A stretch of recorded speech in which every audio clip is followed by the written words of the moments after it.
Hi, everybody, and welcome to the webinar, Words We Use, Positive Phrasing to Support Young Children. I'm so excited to bring this content to you. It's one of my favorite classes to teach, and I teach it a lot. There seems to be a lot of excitement and desire to really reflect about how we're speaking to children and how we could speak with more respect and with more kindness and in a way that's more helpful and compassionate. So let's dive right in. So I'm going to start with a little story. And have you ever been in a classroom where things were completely going sideways? They were going wacky in your classroom and in your own heart, and you said something that you couldn't believe came out of your mouth. You were dysregulated yourself, your classroom was dysregulated, and you said something, or you had a tone, or you said it in a volume that surprised yourself. We've all been there. We've all done that. So, it's kind of like, whoa, wait, what did I say? What can I do now? So let's just give ourselves a moment to give ourselves some grace and forgiveness and realize that we're human and we're going to make mistakes, and know that going forward, your mistakes can be fewer because you're going to do the work necessary to do that self-reflection and untangle some old phrases that have glued themselves in our brain that come out of our mouth when we ourselves are dysregulated. So today we're going to talk about that. And so let's go ahead and get started. I'm Amy with Amy Williams Academy, and I'm so happy that you're here.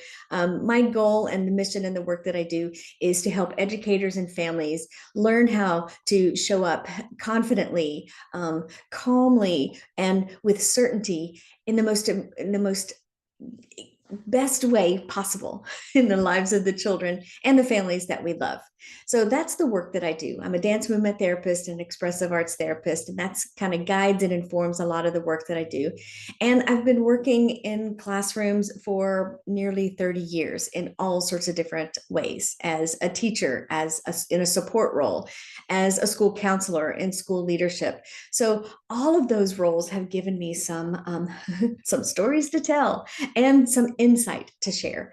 And my hope is that by the time you're finished with this webinar and you've done some self-reflection, you've got some new ideas going forward, so that the words you use and the phrasing that you use with children is more compassionate, is more kind, is more respectful, consistently. Right. So that's a little bit about who I am. Now, let's talk about what we're going to talk about. So our agenda for today is our intro, which is what we're doing right now. Know that throughout this webinar, there will be several opportunities to pause the recording, go to your workbook that has been sent to you, and write down or fill in your thoughts, your reflections. Write down the details of a story that comes to mind when the prompt is, think about a time when this happened, right? So there'll be plenty of time to pause the recording, go do that thing, and then come back. All right. So it's important to have your workbook with you, either on your favorite device where you can just type it in, save some paper, or feel free to print it out and write it, pen to paper. That's cool too. Whatever works best for you and your learning style, do that thing. Okay. Know that you absolutely have permission to pause, go to the bathroom, take a break, come back to it later. And I'll be right here waiting for you. Okay. So with that in mind, here's what we're going to talk about. The first big question I'll have for you is, what do you want? What is your intention? And what do you want to learn from our time together today? What's your goal? You got this webinar and you have an idea of what it's going to be like. But what's your thought? What is your hope to get by the time we're finished? Right. Then we'll go into a little bit of an exploration of the difference between reinforcing language and reminding language. Throughout our day with children in the classroom, there are times when we reinforce behaviors that we want to see more of. And then there are times when we want to remind and give cues to children so that they choose the behavior that we want to see more of. So when do we reinforce, and when do we offer reminders or cues around what is the expectation in the classroom community, right? We'll talk a little bit about helpful phrases. What do they sound like? We'll talk about all kinds of words that we could use. We'll talk about what goes into the messaging that we have between ourselves and the children that we're with and the other adults in the classroom, our teaching team, and beyond that into our family community and beyond, right? We'll have some time to get vulnerable and courageous. A mentor of mine, Marley Williams, taught me the word vulnerable and courageous. So there'll be a time when I'm going to invite you to be vulnerable and take a look at your own family history and your own history of what you heard as a child and what you don't want to say anymore. And what do you want to say differently? So there'll be a time for that. And then we'll try to figure out a way how to unpack and shift those messages so that what comes out of our mouth when we're dysregulated or when we're emotionally activated aren't those old phrases that don't serve us anymore. What are the new phrases that we want to practice and rehearse to come out of our mouth when we start to get dysregulated, right? What do we do to keep our cool, right? What do you do, which might be different than your assistant teacher or your co-teacher? What do you do differently? And what do you do that works for you? So we'll have some time to go over that too. All right. So with that in mind, here is our first big question. So get your workbook with you, open it up, bring it up on your favorite device if that's what you're doing. And big question, what do you want? What's your intention for today? What do you hope to get from our time together? So now's the time to find your pause button and push that pause button. And when you're finished writing that in your workbook, come on back and I'll be right here. Okay. So you've done the pausing, you've done the writing. What is it that you want? You've got your intention in your mind. Oh, let's take a deep breath. Okay. So I bet we can all agree that what we say is important. The way that we say it, how we say it, what are the words that we say, how much time do we offer for the person on the receiving end of what we're trying to communicate? How much time do we give them to process the information that we're trying to deliver, right? It's important. It's how one way that we as humans connect, right? So what we say is important for those reasons because children are developing their language. They're figuring out how to communicate human to human. And from our role modeling is what they'll try. They'll practice, they'll rehearse what it is that we hear, right? Think about a time when you had a child in your classroom who said something that maybe was really shocking or that they said the thing and you go, oh, wait, I say that. I remember a time when a child in the school that I worked with very skillfully strung together a series of swear words that to the adults in the classroom, we looked at each other like, did you just hear that? Yeah. So we let it go and it happened again and again. And it was time to call the family and say, hey, just want to let you know what happened today. We let them know. And his mom sheepishly looked down and said, oh, okay, that's me. He heard that from me. So she took responsibility for that. And going beyond, we helped this child learn some different ways to exclaim when he was really frustrated, right? What are some other words? Sometimes people don't like those words. People don't mind these words. Let's try them, right? So what we say is important. Right? Children are absorbent. They have a period of it. Their minds are absorbent. So they're absorbing language and they will practice and rehearse it in front of us, giving us an opportunity to help guide and give new ideas and new words and ways that they can be, right? So they're developing language. Their empathy is emerging, right? So as we role model empathy and kindness and compassion with our own words and the way that we show up for them, we teach them and guide their emerging empathy because empathy is a skill that emerges, right? There's a natural human tendency to be empathetic, and that skill and that talent grows with practice, right? So their empathy is emerging. Not only that, but their ability to self-regulate is also emerging. They're learning how to manage when those big emotions come up, or when they're feeling this particular way or that particular way, or this happens. What are they going to do to regulate when they feel activated, right? So what we say when we are activated is so important, because remember, absorbent mind. They're watching us to learn how to be human, right? So language, empathy, and skills for self-regulation are under, serious construction in the early childhood years. Okay, so get this. When we communicate with people, with others, there are many factors that come together to support our message and to clarify our message. So it's the way that we use our body. It's the way our face is expressing, our facial expression, the tone of our voice, the volume of our voice, the speed in our voice, the intentionality create emotional context. So our body and our face and our tone combine with the words to create some sort of emotional context. Now, here's where we could break it down. Okay, so this is where I get super excited and my movement analyst hat comes on and my dance therapist comes forward.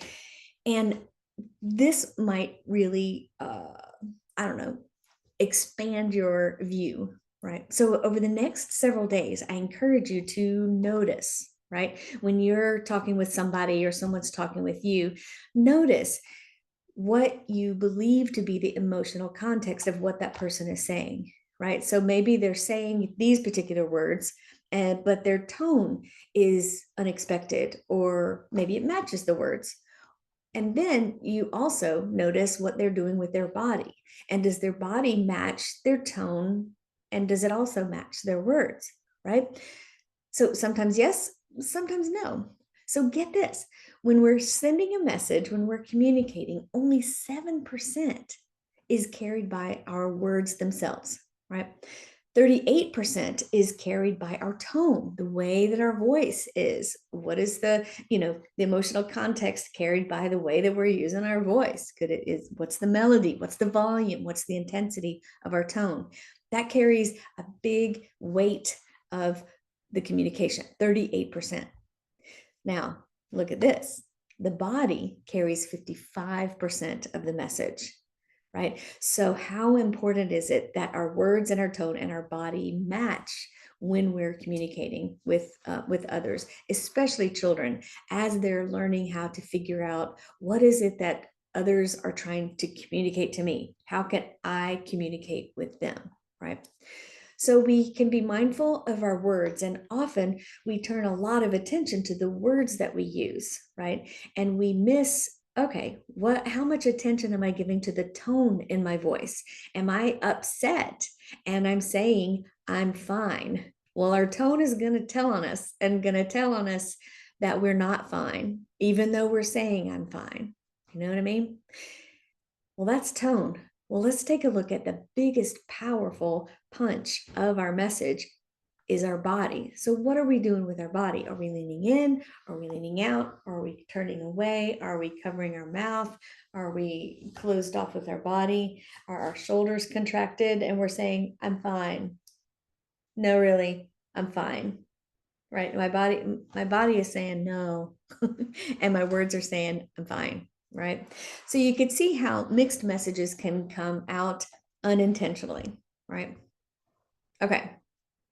So we can misunderstand what somebody is trying to say when we don't have all the pieces to the message. So maybe we just get the words, maybe on an email, or especially a text, which is often really super abbreviated. So we only get a few words. We could try our best to add an emoji or punctuation to help add some tone, but there's not body that goes with the message, right? So remember, what was it? 55%. We're missing over half of the context of what it is that we're trying to communicate by not having any body to communicate, any body parts to communicate and to add the context to what it is that we're trying to say, right? So think about a time when you heard something from someone and you misunderstood because you didn't have all the pieces, you just had the words, right? I'm thinking of an example of my daughters and I were texting each other when we were going to meet at Marshall's and go shopping together, right? So, okay, let's meet at noon in the front of Marshall's. Sounds great. And then my response was capital O, capital K, period. And see, I didn't know that capital letters and a period at the end of a phrase was kind of aggressive. I didn't know that. But so my daughter called and said, are you okay? Are you mad? Do you not want to do this? And I thought to myself, no, I think it'll be fun. Yeah. Well, there was no body messages to connect with my capital O, capital K, period. But apparently the capitalization and the period added tone that I didn't intend, right? I was just saying, yeah, noon will work. See you there. Yeah. So think about a time when maybe you had a misunderstanding via text or via email or whatever it was where you didn't quite understand what somebody was trying to say. So here's another time to pause and write. So write just a brief paragraph about that time. Tell the brief story about what happened, right? What message did you get? Was it their intended message? And what went sideways? All right, so go ahead and pause and come on back after you finished writing and we'll carry on. Okay, so with that down, let's talk about this. When our words and our nonverbal cues, our tone and our body, are in conflict, most people will believe the nonverbal.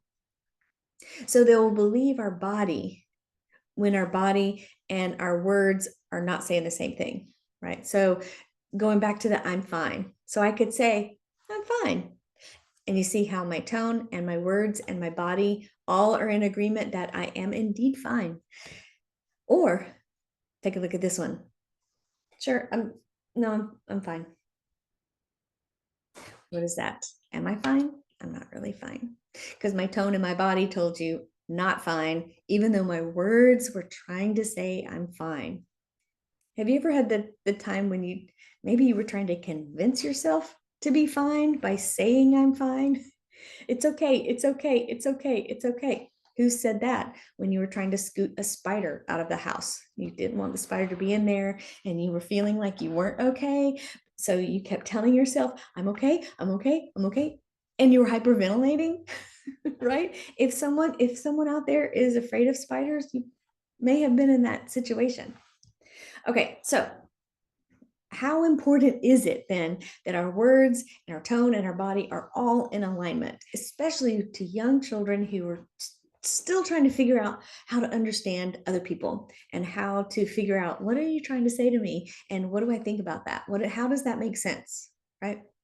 Now, this is most people, right? They will believe the nonverbal, the tone and the body. Well, not everyone, right? So let's include our neurodivergent friends and the people in our community who are neurodivergent. Many times they rely on the words that we use. So if you say, that's okay, or yes, you can, or you may do that, whatever, with the affirmative, they'll go with that because they're still learning what do those body cues mean and what does the tone mean. They're still learning that. So that is a skill that they're learning at as quick a pace as they can. So let us be helpful to all of our children in our community to help our words and our tone and our body come in alignment and be the same. So if you say you're fine, but you're not really fine, can you say something different? Like, well, I'm a little frustrated by that, and I'm going to take a pause. And then take a pause, pull yourself together so that you can come back with words and tone and body that all say the same thing to say it's okay or you're fine when you are really fine. Okay, deep breath.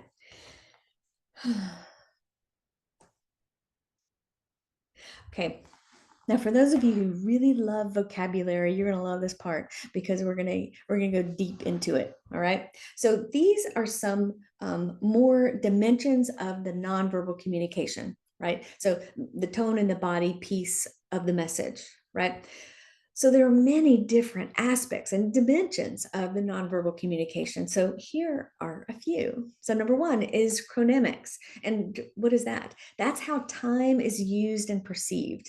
I think about my brother who grew up in South Carolina and has a slow pace to the way he speaks. It's kind of like that.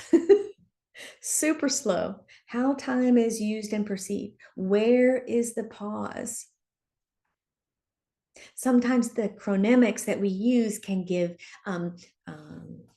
what's the word? Importance to a piece of the message that we're trying to deliver, right? Like the pause just before the most important bit of information. You know what I'm talking about? So that's chronemics. Now, over the next week or two, notice when you are communicating with others, you're going to be noticing the words and the tone of the body, but also notice the nuances of how people use time as they're speaking, as they're communicating. All right. Next is proxemics. So proxemics is the space between people and objects. So when your best friend leans in and says something like, "Get this," what do? Do you typically lean in and go, "Do tell"? Right? So the proxemics, the way that we use the space between ourselves and others, can inform us of relationship, of closeness, of importance of the message, right? So start to notice that carrying on and know that all of these are influenced by our culture, right? How did we learn how to be how to use time in our the way of our speaking? My brother came up in a very particular culture where time was much slower when you communicated, right? Okay, cool. And then there's the proxemics of how close do you get when you speak to somebody? What is your kinesthetic bubble, right? And that's different from culture to culture. And that's something that we learn coming up. Okay, so all that, hold that in mind as we continue through our list. Okay, so we've got chronemics, we've got proxemics. Now let's talk about artifacts. So those are the objects and environmental factors. Like, do we use an object when we're speaking? You know, so it's like, I was thinking about, right, or so what do we use in our environment? And sometimes it could be in objects could be things like our hair, right? Have you noticed when people are talking, maybe they're thinking, they might do something like this? That's where the artifacts start to inform what we're trying to communicate. Okay, haptic. And that is the intent behind touch. Again, all of these, but especially this one, is informed by cultural expectations, right? So what is the amount of touch that you use when you're speaking with someone? You know, does that tell us about relationship? How does that fall under the umbrella of consent and what we're teaching children about consent? Who gets to touch their body and who doesn't get to touch their body, and how do you ask for permission? That's absolutely important, right? And as relationships unfold, you'll notice that maybe there's more a touch on the shoulder that will happen or not, or a reach out for a hug or a hand extension for a handshake. That's the haptic dimension of our verbal communication, of our nonverbal communication. All right, so notice that too. Now, the next thing is something that's pretty subtle, but is the olfactory, our sense of smell, right? So as humans, we have active senses, right? And all of them, as much as possible, most people have full use of most of their senses, right? So our sense of smell is activated as well. So notice that, right? The olfactory dimension can be something that's really distracting in nonverbal communication. If someone is speaking to you and they have maybe some really strong perfume or some kind of smell that's radiating, it could be distracting and take you away from hearing what they have to say because of that nonverbal piece of the message. You see? Okay. Or if it smells really good, then you lean in, right? Okay.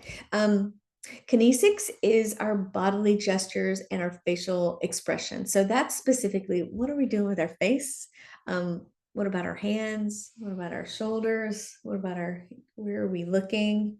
Right. So those small things, which can be big things, also add to the dimension of nonverbal communication. Right. No, remember, here's a little something from my movement analyst side. Gestures are usually one or two body parts, one or two, or maybe three gestures, one piece of your body.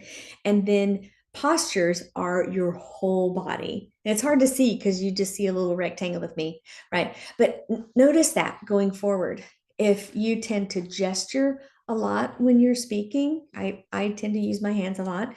Some people do, some people don't. Some people may use their whole body.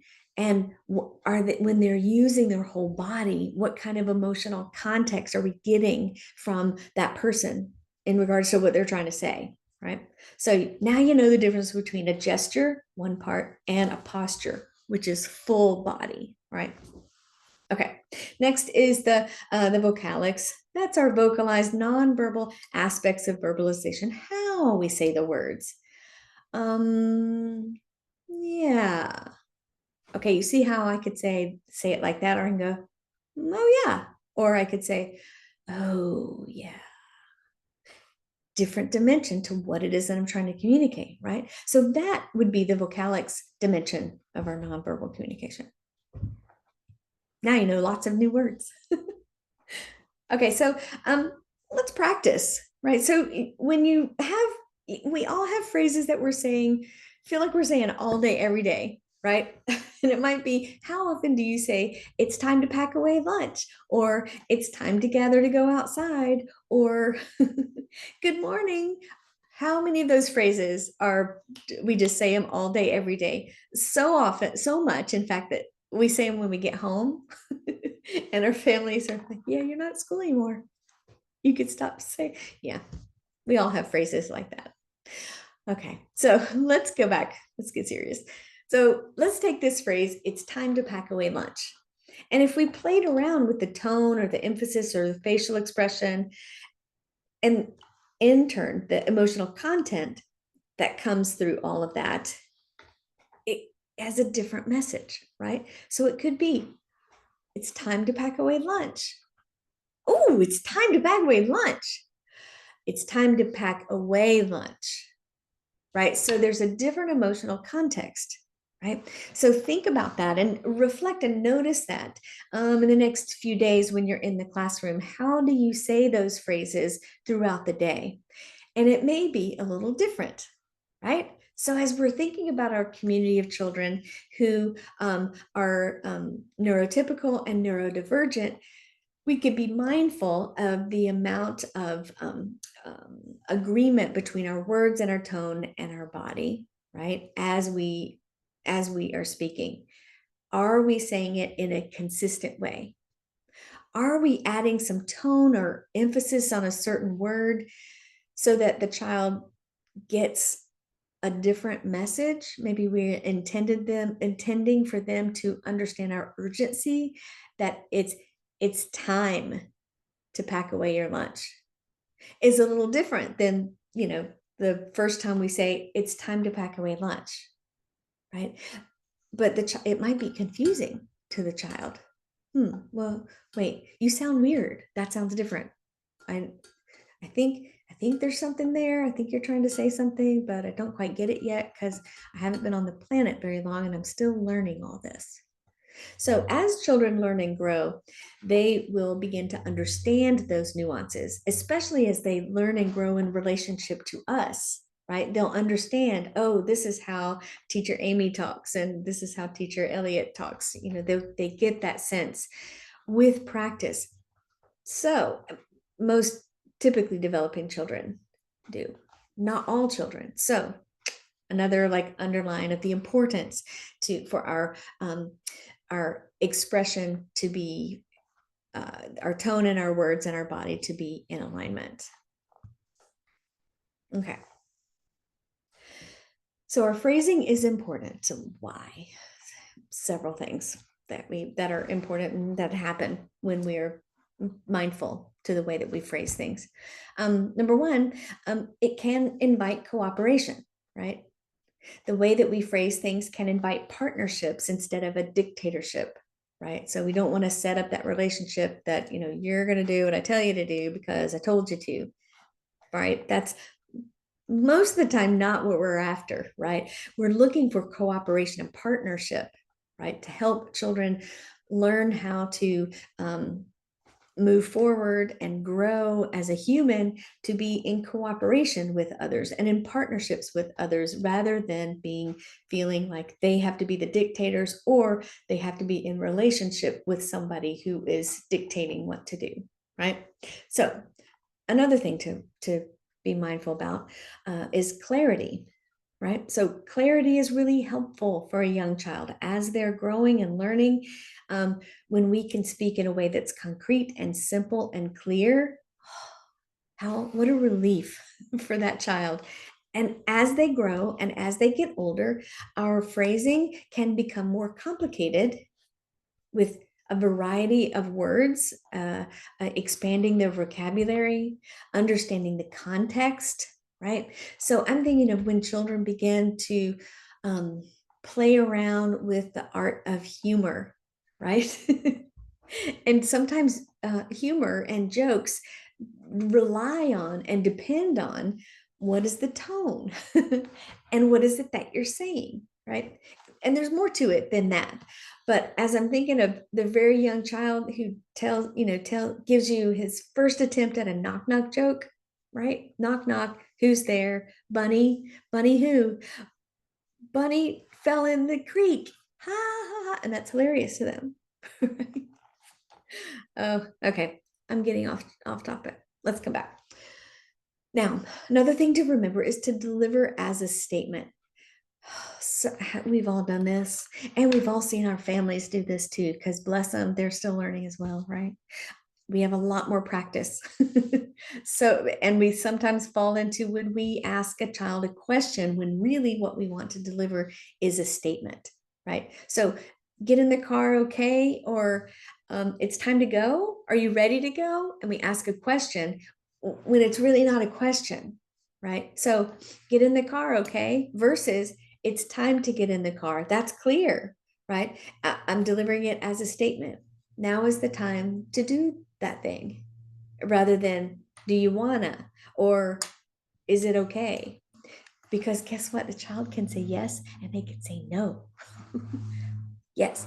And we want that to happen. We want that autonomy and that agency to evolve for the children. Yes, yes, yes. And there's plenty of time to ask questions and offer choices, right? It's time to get in the car. Do you want to get in on this side or this side? Or would you like to put your backpack on the front seat or the back seat, right? So there are lots of places where you can insert choice all day, every day, right? So as you deliver a statement, then you can offer some choice, right? Okay, speaking of choices, sometimes when we give a choice, when there's not one, can be just disrespectful and confusing. And gosh, we've done that before, haven't we? So we give a choice, and what is true is that we have a preference about what they choose. We want them to choose to do that. Are you ready to get in line? When we want them to get in line, it's time to go outside. We are lining up. And then when they don't do it, because we ask them, would you? And they say no, and they run to the other side of the room. Well, then, we set ourselves up. We did ask, right? So remember, give choices when both choices are okay for you, right? Otherwise, it's just disrespectful and it can be confusing to the child. Okay, deep breath.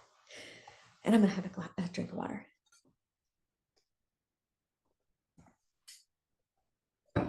Okay. Okay, so now it's time where we're going to talk about effective reinforcing language. So think of those behaviors that we see in our classroom and we'd like to see more of, right? Of helping each other zip up their coats, or helping each other put their work away, or being kind, or what are the behaviors that you want to see more of, and how do we want to reinforce that? So here are some key points to remember. There are 4 of them here. So the first one is to, the concrete, simple, and clear. Name it. What is the specific behavior that you'd like to reinforce, right? So name what it is that you see. Some people call that sportscasting or narrating, and we can use that for reinforcing and reminding. But think about to name specific behaviors that you want to see, right? Please come stand by me. That's very specific. Please put your work on the shelf. Thank you. Concrete, simple, clear. Number 2, de-emphasize personal approval, right? So instead of bring this for me, come stand by me for me, right? No. We could do something different so that they have agency over that, and they have ownership. That's what I mean. They have ownership of their choices, right? They're doing it for their own approval, for their own self, and not seeking our approval, because that seeking of our approval makes them grow dependent on the approval of outside people and others who are not them, right? So let's de-emphasize our personal approval and give the success to the child, right? So when we hear ourselves say good job, what can we say differently? Because good job, even with the kind, light rainbows in our voices, we think it's really great. And, every now and then it'll happen because it's just deeply rooted in our culture. But what else can you say instead of that, that gives the child the opportunity to feel proud or happy, or feel that responsibility or kindness that they're the one that they did, right? Versus for us, right? So de-emphasize personal approval, give the success back to the child to help reinforce that behavior. You did it. I noticed. You helped your friend zip up their coat. Thank you. I see that your friend needed some help and you went to help. Thank you. And then there's like a little thought bubble tip. If you are a recovering good jobber, like I am, like most of us are, instead of good job, how can you insert gratitude? Thank you.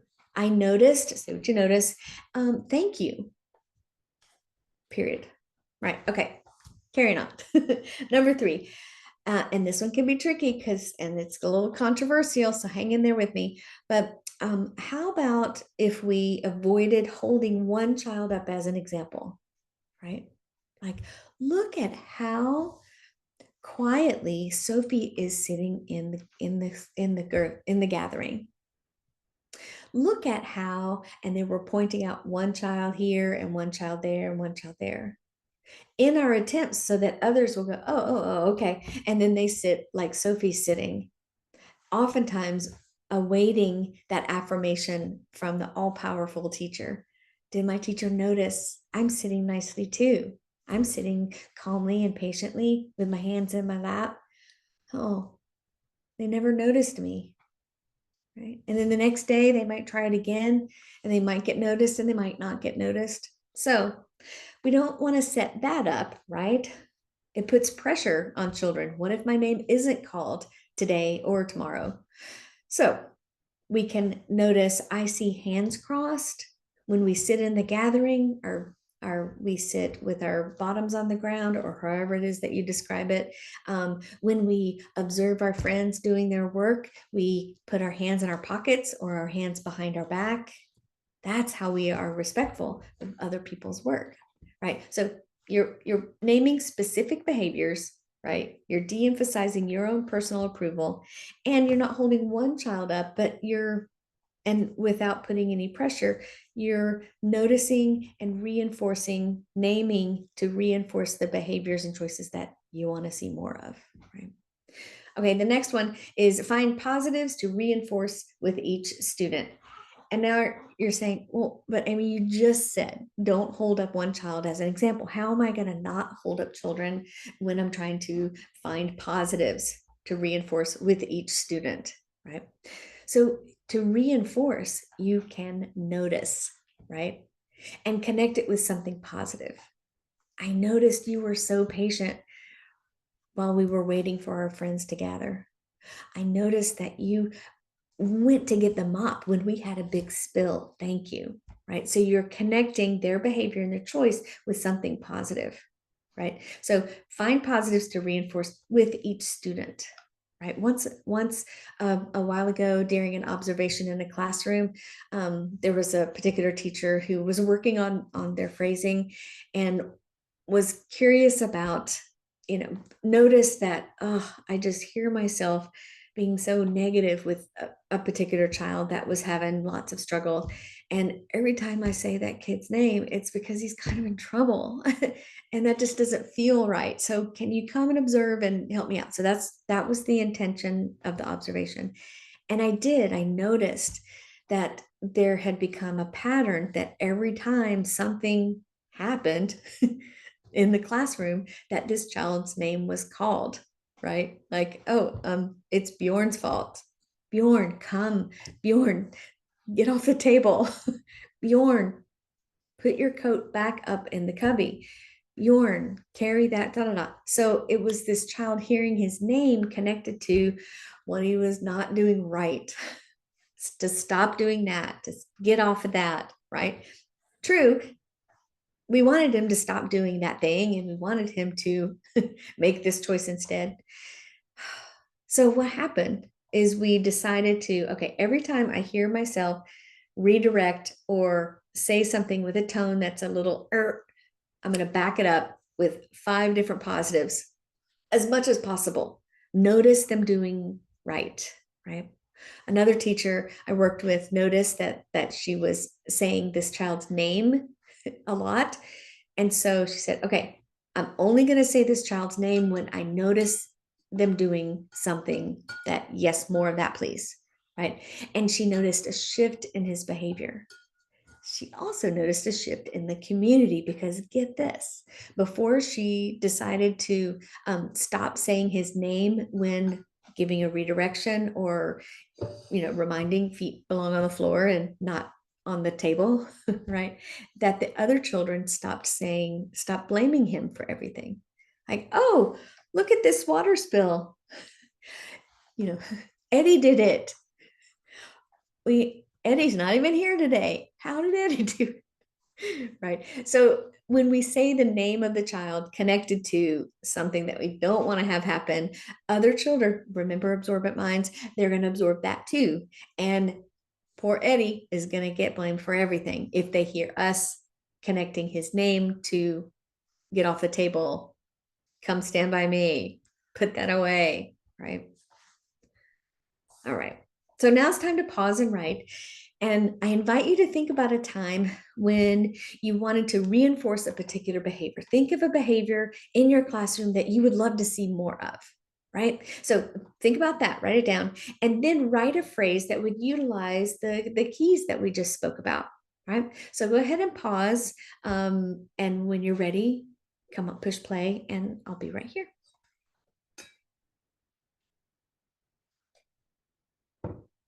Okay, you're back.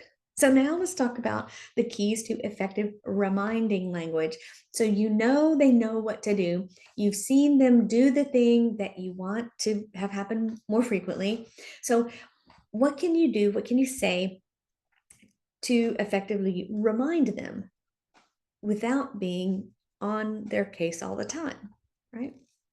So for reminding, your keys are just a little bit different. So number one, we want to prompt children to remember for themselves, right? We're working on building working memory so that they can remind themselves when we're not there, right? When they're they're on the other side of the playground or around the shelf or are at home playing or are 14 years old and are trying to remember for themselves. We want to give them the practice early when they're younger to remember for themselves, right? So prompt children to remember. Like, here's one. That one can go such a long way. Okay. So first you have your paper bag. Oh, and you found that worm. And then next, That long pause gives them an opportunity to kind of fill in the blank, right? The worm goes in my bag? No. Oh, it goes back into the dirt, right? Okay. Next, number 2 is notice your neutral tone and body language. Notice that I didn't say flat. So we're still going to be human and we're still going to be ourselves and our own temperament, right? If we're a lively person, then our voice and our tone is going to remain lively. So remember to use that neutral tone and body language. Not flat, but simple. Oh, I wonder about what comes next. First this, then right, like that. Okay. Number 3, be brief. True and brief. True and brief. If I could write that on a sticky note and put it up in my classroom in several different places, I would, because that's such a bit of wisdom I learned from a great trainer years ago. True and brief, right? So think about your young children and what is developmentally appropriate for that age, right? When we narrate and we sportscast, it gives some time and some context to the child, or no, some information to the child to determine what is the next thing or what is the choice that I'm gonna make, right? Remember the pause to allow the other person to have time to process, right? So remember, neurologically, they're building brain connections at lightning speed, and there's still a lot that hasn't been plugged in, if you will, right? So we may say something and it's going to take a beat or two or even more for them to figure out, okay, what is it that you said? How do I understand that? How do I connect that to my past experiences? What is it that I want to do? Do I know how to do the thing? And then I'm going to decide to do the thing and, step off the table, right? So allowing for that pause. When we are brief, we give them less words to process, right? The fewer words they have to process, the more successful they'll be as they're growing, right? You can add more words as they get older, right? As they have some practice under their belt, right? So think developmentally appropriate. How old are they? How long does it take them to process language? Is the language that we're using with our mouth a language that is their first language? Is it a language that they have learned and they've used? Yes or no? That is something to consider as well. Okay, so and number 4, the fourth key is to watch for follow through, right? So maybe you offer a prompt to remind them what's the next step. You've used neutral and body language, right? Not flat, but just neutral, right? You were brief and you were true. Keep an eye and just watch for follow through. Sometimes that well-timed, oh, is all that they'll need.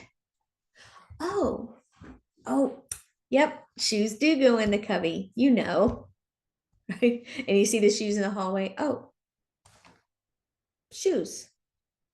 All right, shoes go in the cubby. Okay, let's go, right? So that well-timed oh gives some time to the child to go, oh yeah, my shoes go in the cubby. Or it gives them an opportunity to have some dignity, like, okay, yeah, my shoes go in the cubby. Right. Okay, so now it's time to pause and write again. So find your pause button and here's the prompt. Think about a time when you want to remind about a particular behavior, right? Write a phrase that utilizes those keys. Okay, so I'll be here. You pause, go write, come on back when you're ready.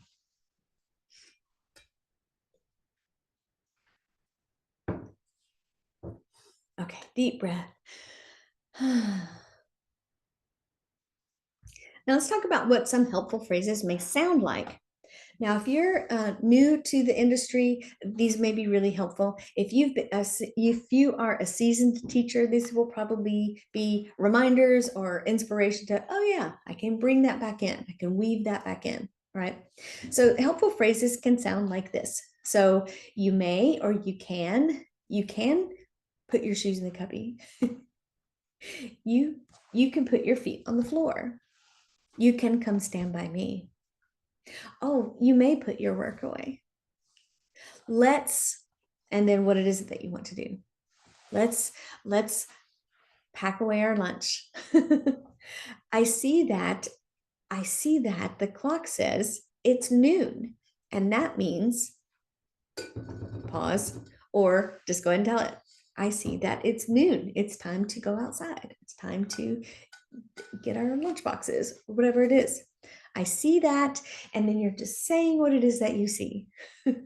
Next, it's time to, right? I recommend, if you don't have in your classroom a time timer, check it out. Google it, find them on at the store or on Amazon, get some. A time timer is, it looks like a clock with a wedge that you can turn, and it's like a timer, and you turn it to 10, 15, 5, 30 minutes, an hour, and it's red. So as the time ticks away, the space area that is red goes away, right? So you could say, okay, we're going to have 30 minutes for lunch, and you turn the time timer, and then you can give a reminder. Oh, I see that there's only a sliver of red. It's lunch is almost over. Or, oh, all the red is gone. It's time to pack away. Or it's time to put our work away. It's time to come to the gathering, right? So a time timer can be an adaptation or a tool that you could use to help with that in your classroom. I recommend them. I love them. You can get little tabletop ones for children who need it more individually, and you can get a bigger one for the wall for all classroom processes. Okay. Next, another helpful phrase sounds like what we're doing. We are cleaning up now. We are putting our things in our cubby, right? So declaration of what we are doing is really helpful. Next, a declaration of what to do, right? Please walk in the hallway instead of stop running. Okay, if I stop running, what about if I bear walked? Is that okay?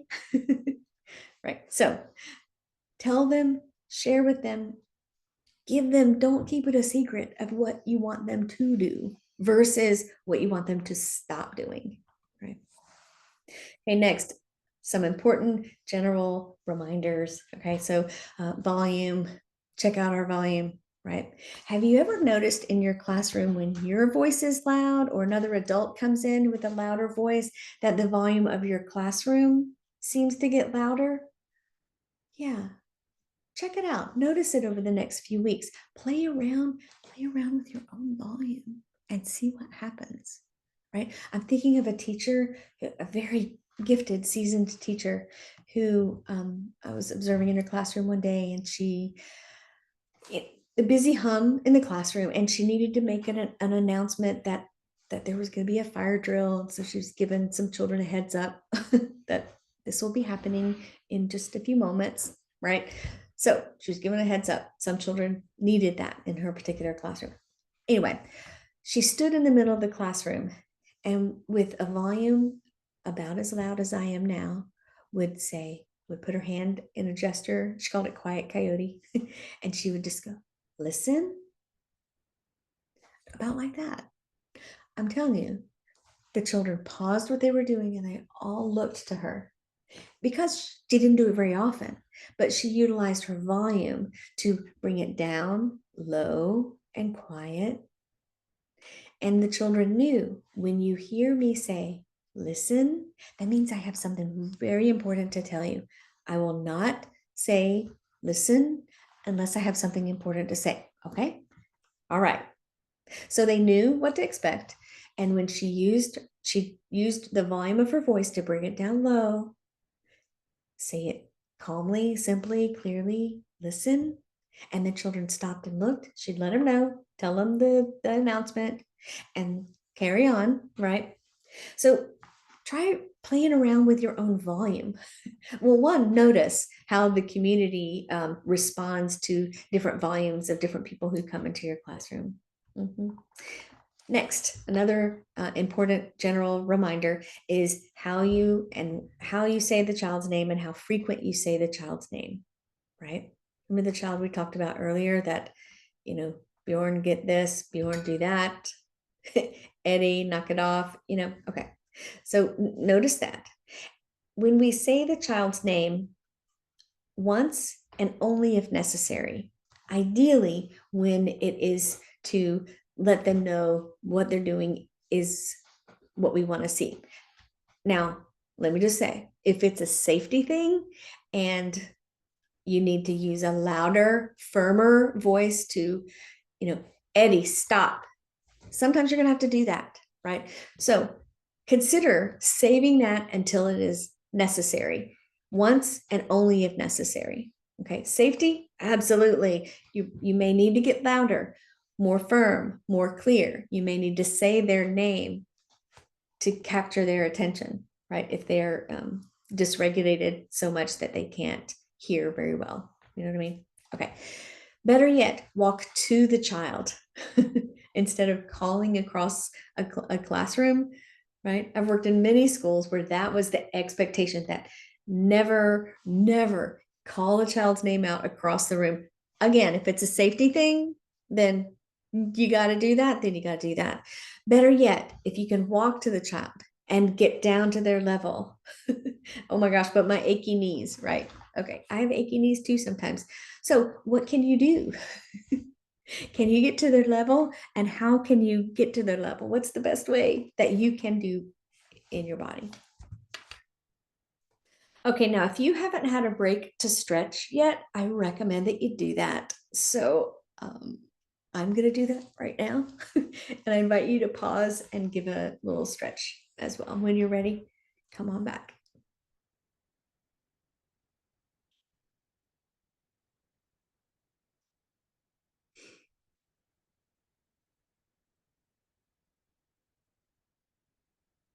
I'm figuring out how to pause this, and now I just did. So I'll be right back.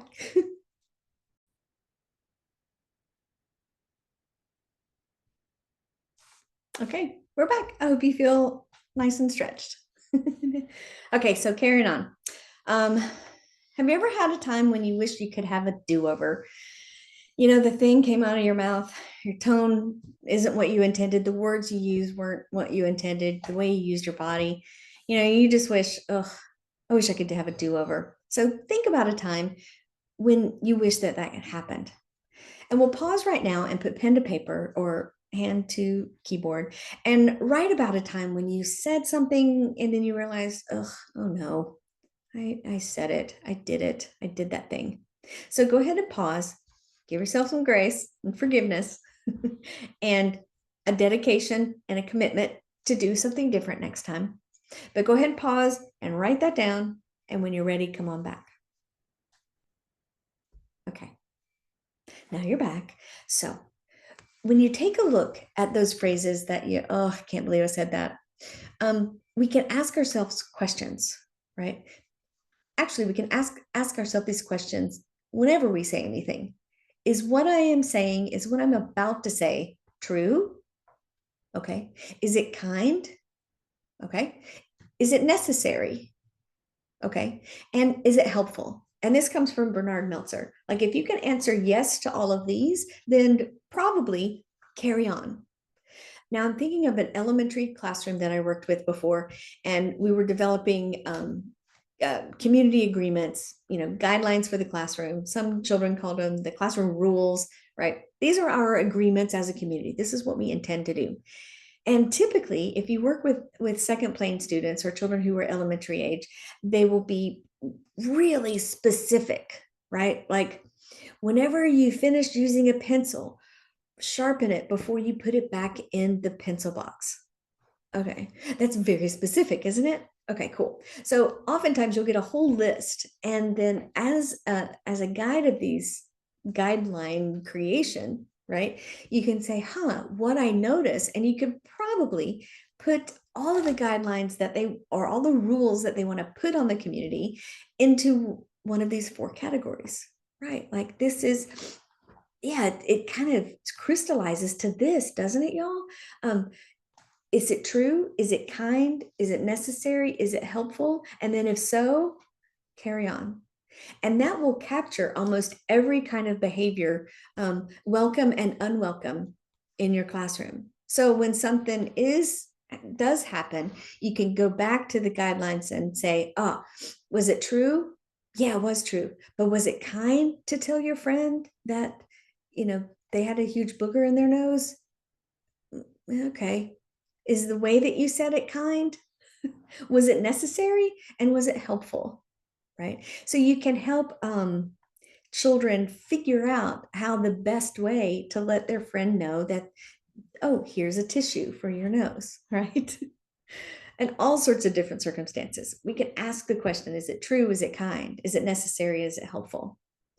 We can also ask the same questions of ourselves.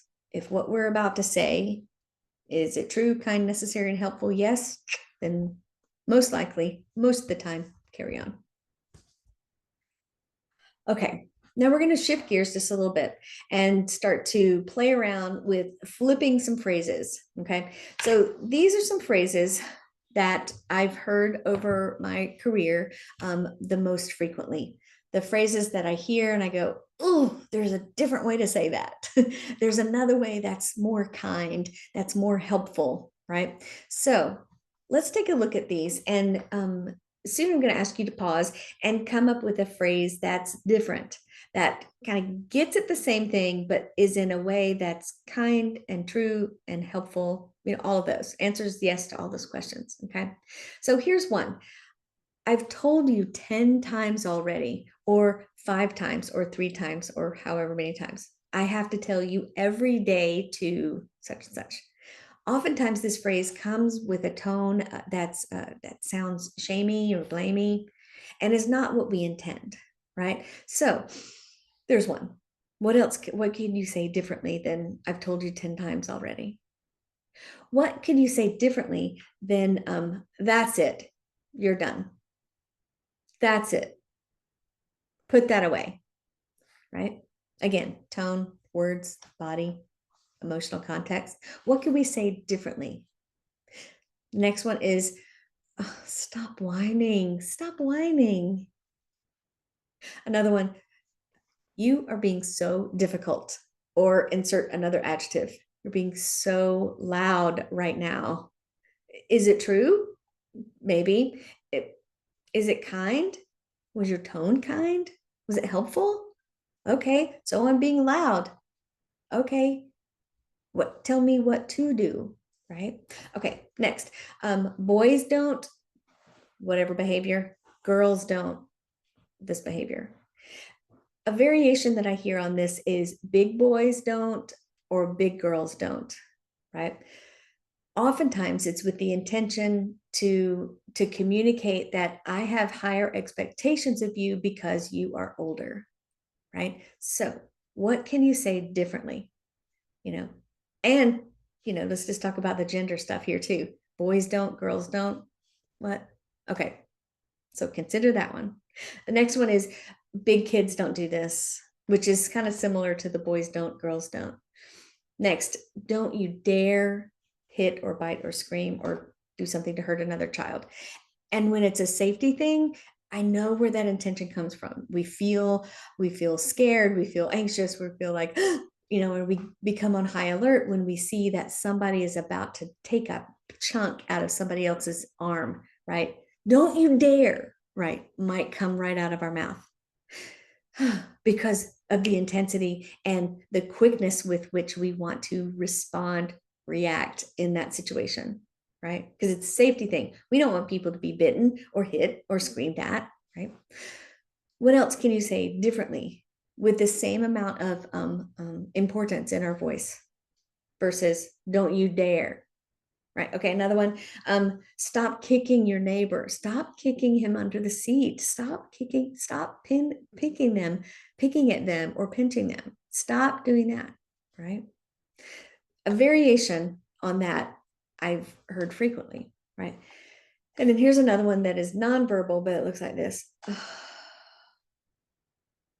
So the heavy sigh with a rolling of your eyes, right? Some of us are really good eye rollers and some of us don't roll our eyes very much. Some of us are heavy sighers and some of us are not. But you may see yourself in one or more of these, or you may have a teaching team colleague that might fall into these habits that aren't so useful and that aren't so kind. Okay, cool. So what else are you going to do instead of? You got to put something else in there in its place, right? So when you feel like sighing and rolling your eyes, what can you do? Is that a self-regulation technique that you're using? Can you do something different that doesn't have the eye roll and the sigh, which can quickly come across as disrespectful and dismissive and not very kind? Yeah. Okay, so now's the time I'd like for you to pause and write. And so pause the recording and you'll have them here, have the phrases here. What would you say differently? Because maybe you hear it now, cool. And maybe this is a phrase that you will hear in the future. And then what can you coach either yourself or the other adults that you're working with to say differently, to say this instead of that, this instead of that. Okay, so pause, write, and when you're ready, come on back.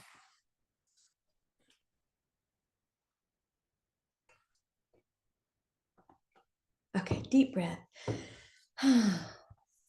Okay.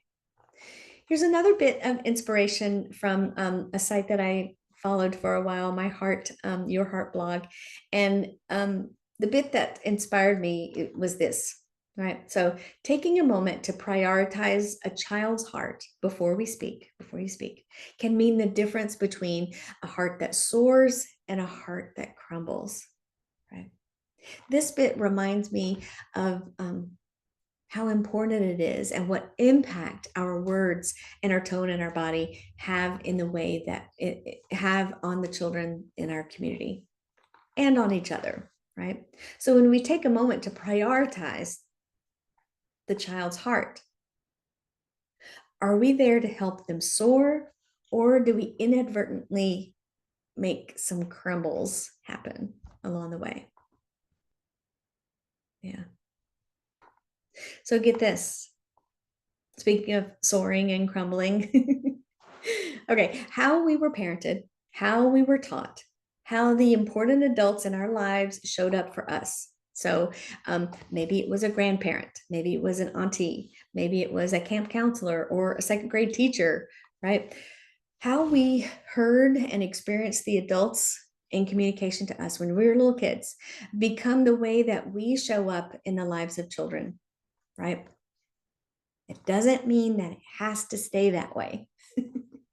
Remember earlier in this webinar, we talked about when we are dysregulated, we tend to go to the places that don't serve us any longer, or old habits or old phrases that we heard that are kind of stuck in our brain and come out of our mouth when we are emotionally activated, right?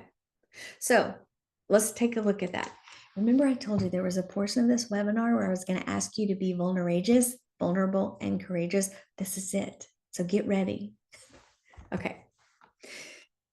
It's going to start with a story. It's a tale of two grandmas. This is my the matriarch of our family. This is my Aunt Barbara, who is our matriarch. And I want to tell you about the difference between my Aunt Barbara and my grandmother Boozer. They were very different people, and our experience as children with them was very different. So at Aunt Barbara's house, there was happiness abound. There were short Cokes for everybody. There was always popsicles in the freezer. And when you would hear, actually, this was my grandmother, my Aunt Barbara's mom, at her house, if the ice cream truck, we heard the music of the ice cream truck coming around the road, she would be the first to hear it, like a meerkat, right? She'd sit up and go, oh, where's my pocketbook? And someone would run to get her pocketbook to get the wallet because, ice cream for everybody. So at her house, the way that she showed up and spoke to us with joy and was with lightness and humor and fun and clarity, we knew that we could not jump on the couch, but we could jump on the pallet on the floor once we made it. There was a place to jump, but not on the red couch. We knew that. It was clear. Okay, so that was at Grandma Smith's house. Now, at Grandma Boozer's house, it was very different, right? Phrasing that was used there was very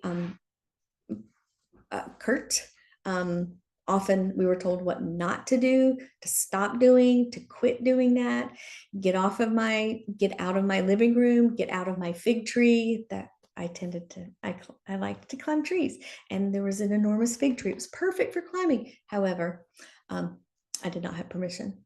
So we were told what not to do, and often with a tone of anger. Like there was, yeah, it was grumpy. So whose house did we want to go to? You could probably guess, right? Now we could think of, okay, how am I going to show up for children like my Grandma Smith or my Grandma Boozer? I had a decision to make, right? Are there times when I hear the voice of my Grandma Smith coming into my mouth? Yes. Yes, carry on. Now, are there times when I hear the voice of my Grandma Boozer coming up and bubbling? Yes, also. So there was a decision that I needed to make. It was time to reimagine and decide, how am I going to show up, right? More like this person or more like this person? All of us get to decide what we say, what messages we say to ourselves, what messages come out of our mouth. We get to decide. Is that easy? No. I'm here to tell you, I'm deep into my 50s, and I'm still having to notice when those phrases come up as self-talk and how to re-script those for myself in my mind, in addition to the scripts that come up and they're about to come out of my mouth toward other people, other adults and other children. So there's the work that we get to do. We get to decide and reimagine what we have learned, what we keep, what we inspired us, and then what we want to do away with. Right? So take a deep breath. So now's the time when we're going to flip it. We're going to flip that script, right? So what is a phrase that you heard as a child from an important adult in your life that you want to eliminate? Transform that thought bubble. What would you rather have heard? So instead of, Amy, you talk way too much, I would rather hear, Amy, you have a lot to say. Instead of, that is so stupid. What would I have rather heard? Let's think about that together. Right? Stop crying. I would rather have heard, that's a really big feeling. Now, when we know better, we do better, right? So let's go back to my grandmas and remind ourselves that they probably learned from whom? The important adults in their life, the important adults in her life. What did they learn? And what did they decide to keep? And what did they decide to edit? Because they did some of that too, I'm sure. So for us right here, right now, let's make that flip, right? So take a pause to write down some things. What is a phrase that you heard as a child that you want to eliminate? And don't forget, this is the important piece. What is your new phrase? What is the flipped version? So take a pause, go get some tea if you need to, get some water too. Often this process can bring up a lot of feelings. Absolutely, I get that, right? So before you dive too deeply into this, think about who is a person that you can talk to more about this. If you have feelings that come up that feel really big and unmanageable, who is that person you can talk with about it, right? Do you have a sibling who maybe had a similar experience that you can talk it through with? A partner, a friend, a therapist, a somebody, if those big feelings come up that are bigger than you expected, okay? So go as far as you want to go and come back when you're ready.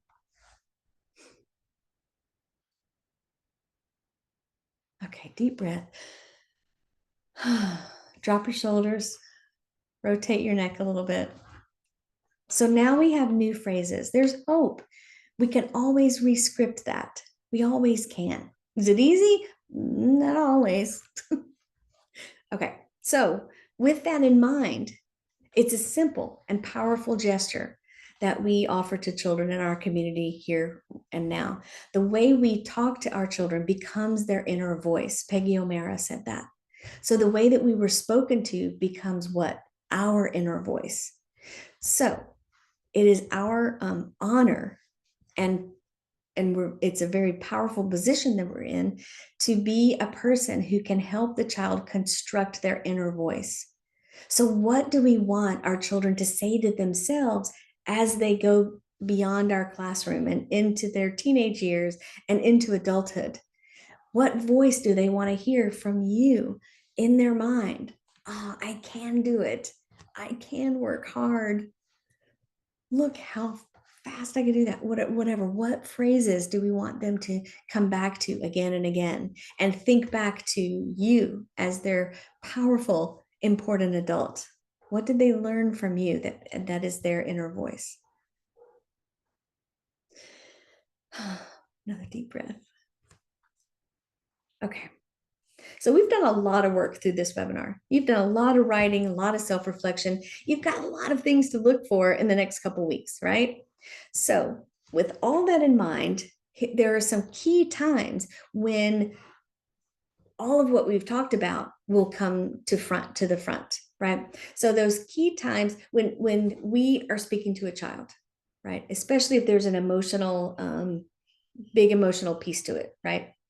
Another key time is when we are speaking to another adult, right? To our colleague, to our co-teacher, to someone that we're working closely with, or a friend, right?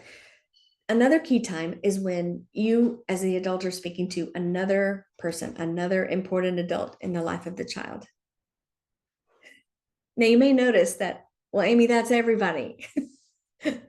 All the times are key times. Yes, that is true.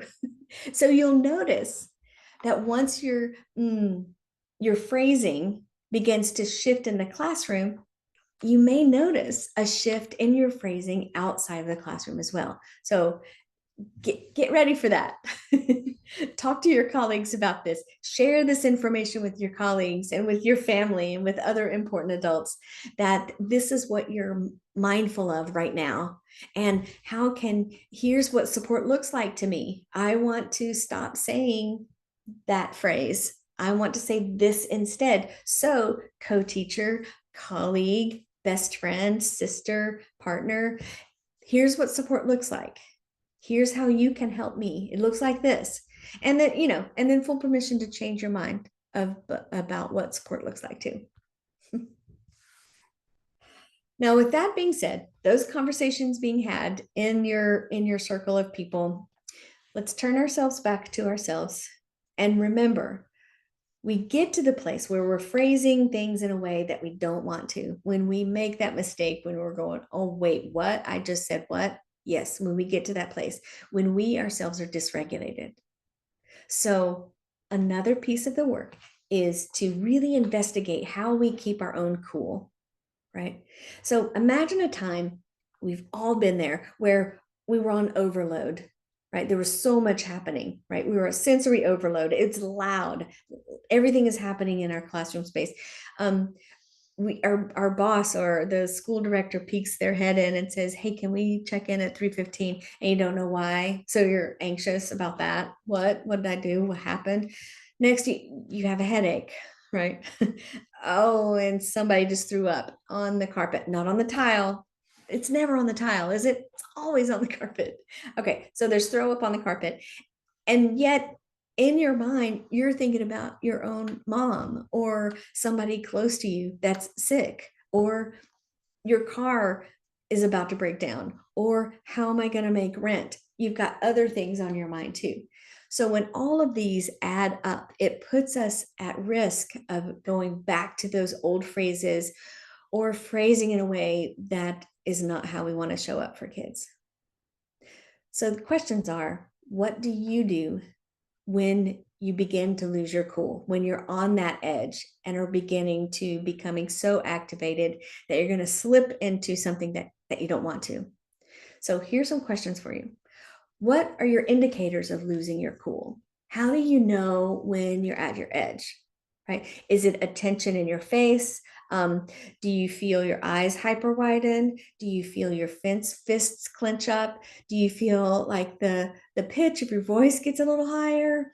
What are your indicators of losing your cool? And if you're not sure, you know who can tell you? Your colleague.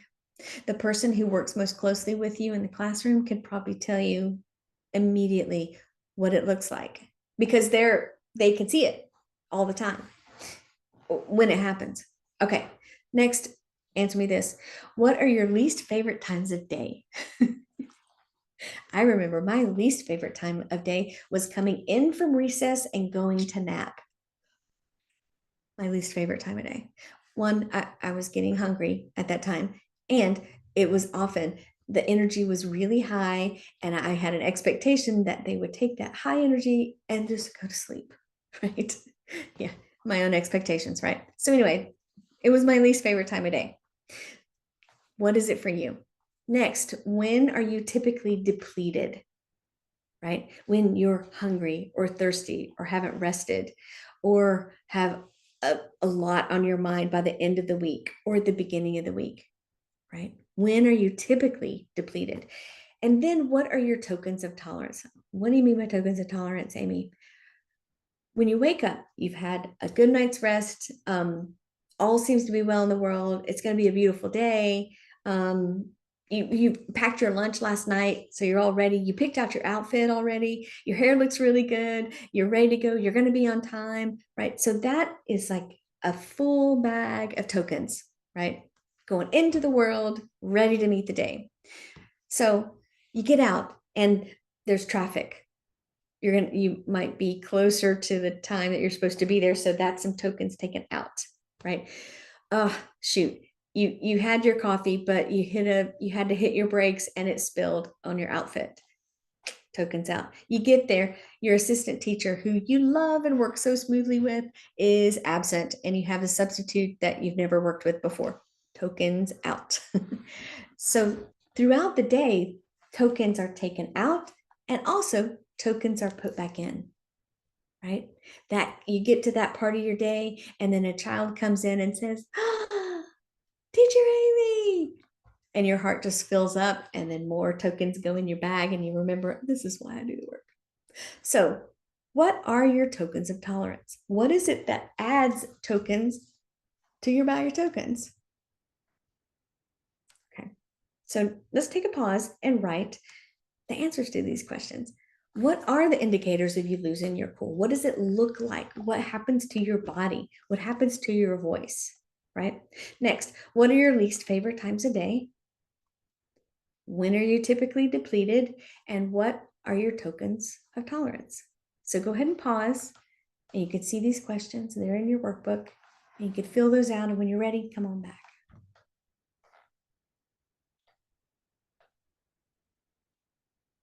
Okay, now you're back. Have you ever felt like this cat? Right? When you're on your edge, you know your indicators, you know about your tokens. What are your token taker outers? Okay, what's your plan when your bag of tokens is empty? When you're at the edge, when you're at that moment, because it happens because we're human. All right. So when you're on your edge, what's your plan to tend to yourself on a bodily level? Physically, what are you going to do? What are you going to do for your mind? And what are you going to do for your spirit? When you're on your edge, I'm going to take a deep breath and roll my shoulders back and down. That's what I'm going to do for my body. For my mind, I'm going to focus on something that's far away, focus on something that's in the middle distance, and focus on something close up. Those are things that I do. And when I'm on my edge, what am I going to do for my spirit? I might close my eyes and remember that hike that I took this weekend and that curve that went right around, and I felt like all was right in the world. That's how, in the moment when I'm on my edge, what I do to take care of my body and my mind and my spirit. What do you do? Everybody's is a little different. What works for you? We've got to remember ourselves, right? Practice self-care. So the deep breaths, the rolling back of the shoulders, the far, middle, and close, the remembering of that beautiful curve in that hike, right? Now that's for me. Now, here's a little bit about what I think about self-care. Self-care is absolutely individual and is absolutely necessary that you have self-compassion first, right? So you believe that you actually deserve to take that deep breath. You deserve to go on that hike. It is necessary, right? So self-compassion comes before self-care, right? Next, remember you by taking some time to practice and, to protect that time to reflect. So over the next several weeks, the content of this webinar is not over, right? So over the next week or two, that's when I really encourage you to put it into action and try it out, feel it out, what works. Next, remember you by giving yourself some grace, being friendly with error, because in the struggle, in the error is where learning happens for children and for ourselves, right? So remember that. Next, remember that others are doing the same thing. So let's extend the same grace and respect to others as they're learning and growing, and respect others enough to be honest and true and open about what you notice and what you see, right? In a way that's kind and helpful. Yeah. Okay. Next thing, increase gratitude for yourself, for doing this work, for struggling, for being human, for making mistakes, and for your successes, for being able to flip that script and have that inner dialogue sound different tomorrow than it sounded today. Okay, so now what's your plan? What is that one thing you plan to do in the coming weeks? Just one thing, right? Full permission to only choose one thing from today to put into action. Full permission to put in more than one, but just one, right? You don't have to change everything all at once. That's a big ask. Okay, so pause right now, write that down. What is the thing that you plan to do in the coming weeks? And when you're ready, come on back.